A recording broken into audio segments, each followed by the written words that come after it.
they said on Tuesday that you should not be prosecuted or could not be prosecuted if you ordered SEAL Team 6 to kill a political opponent. Well, you're talking about a totally different case, the immunity. I say this, on immunity, very simple.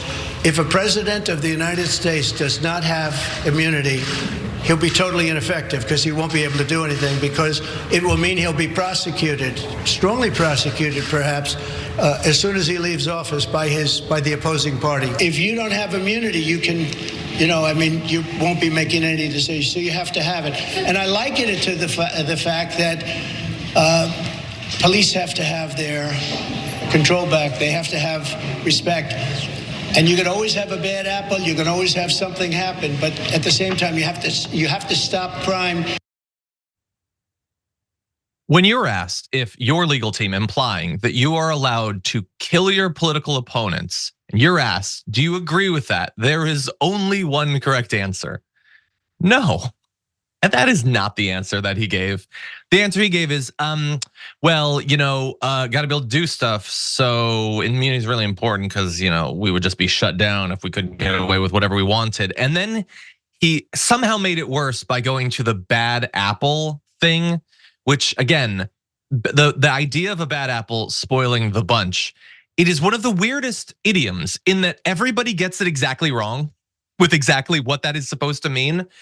But the idea, let's just assume that it fits and let's apply it to Donald Trump's logic here. You need to have immunity for all presidents. And sure, maybe you have the occasional bad apple who in this case has SEAL Team 6 hunt down and kill his political rivals. But hey, what are you gonna do? That is not, to me, reassuring. Brett, what do you make of it? Yeah, so the nature of these proceedings is questions like this. You don't think about it, but like the judge and the lawyers are supposed to the judge is supposed to ask questions to get to the heart of the legal challenge, and you're supposed to have an answer. And so, like, when it comes to stuff like this, unfortunately, what we need to be able to rely on is presidents not turning into dictators, is presidents loving the country enough not to use SEAL Team 6 to kill their political opponents. And he's kind of showing what he would want to do. The thing about Donald Trump is, rather than say like America's cool and the institutions exist for a reason and I respect the history, he is with every single institution, as folks have lost faith in them, just looked at them and be like, do we really need it? Do we really need the president to act that way? And for many, it's refreshing, but this is the other side of that coin, where you realize that like in every single moment, maybe he's serious, maybe he's not, but he really is saying like, I should be able to eliminate my political opponents.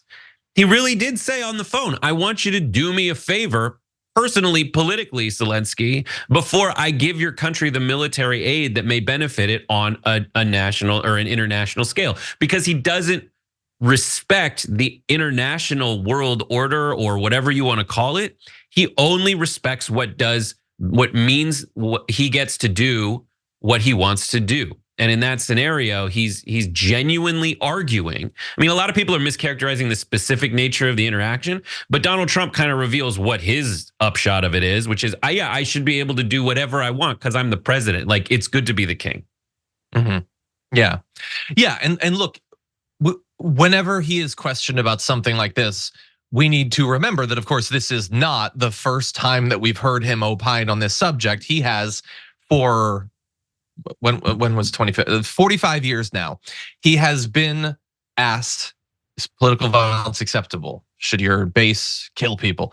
And he will always weasel out because, again, he doesn't care. And I hate talking about this sort of thing because we are so used to, we grew up in, the media is partisan, extremist, and they never give the benefit of the doubt to the other side. And everybody always assumes the worst thing. And that is 100% true. But sometimes the worst thing is true. Trump does not give a damn if his base kills people. He really does not.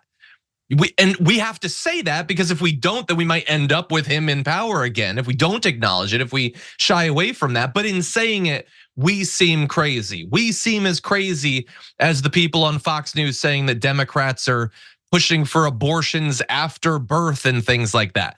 The issue is that some claims are true, some are not. Some people care if their claims are true and others do not. There's a lot about politics these days that I'm not a big fan of.